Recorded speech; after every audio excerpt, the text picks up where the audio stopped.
as they continue to try to trump something up against the president. And more evidence of that was the Michael Cohen hearing.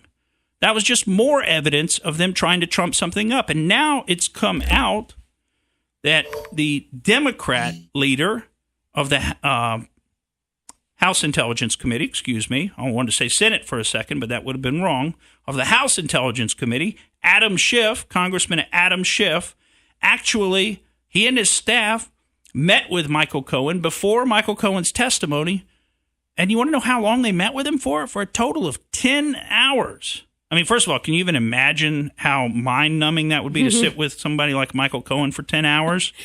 Sounds like you're studying for a play. Yeah. It sounds like you're learning your lines. Mm-hmm. Maybe they're telling you what questions they'll ask and what answers they'd like you to give.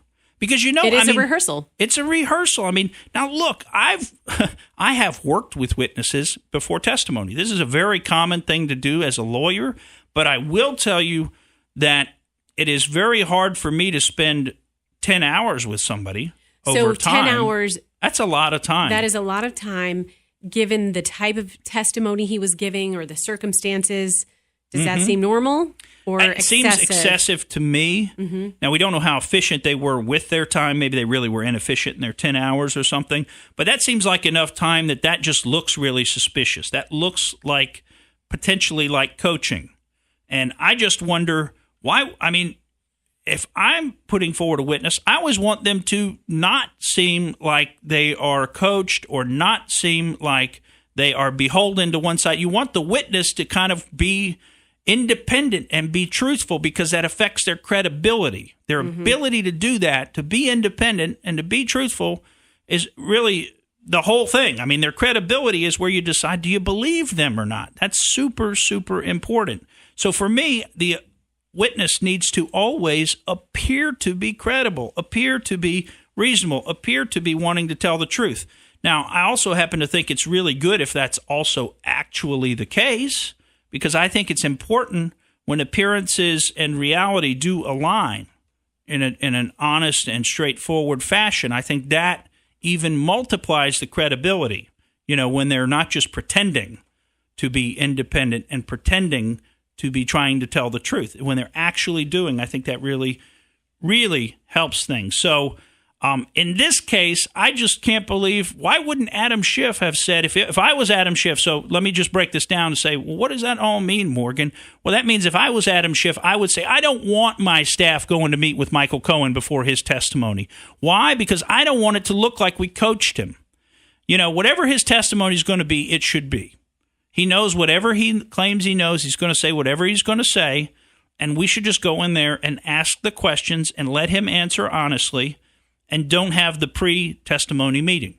Because it's not like he also met with the Republicans, right? I mean, that's kind of the point. If Michael Cohen was like, look, I'm offering to meet with whoever wants to talk to me in advance. I'll tell you basically what I'm going to say.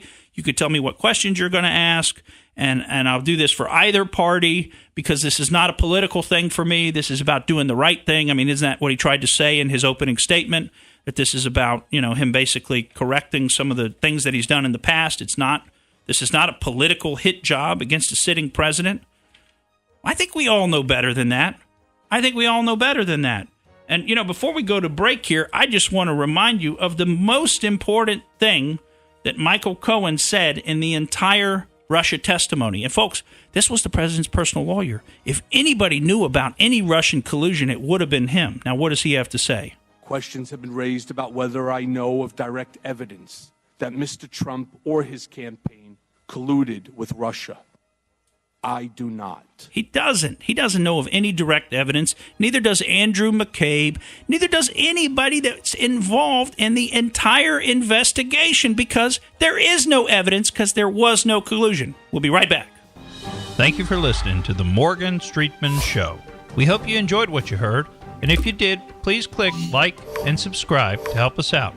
And don't forget to exercise your brain at least once a week.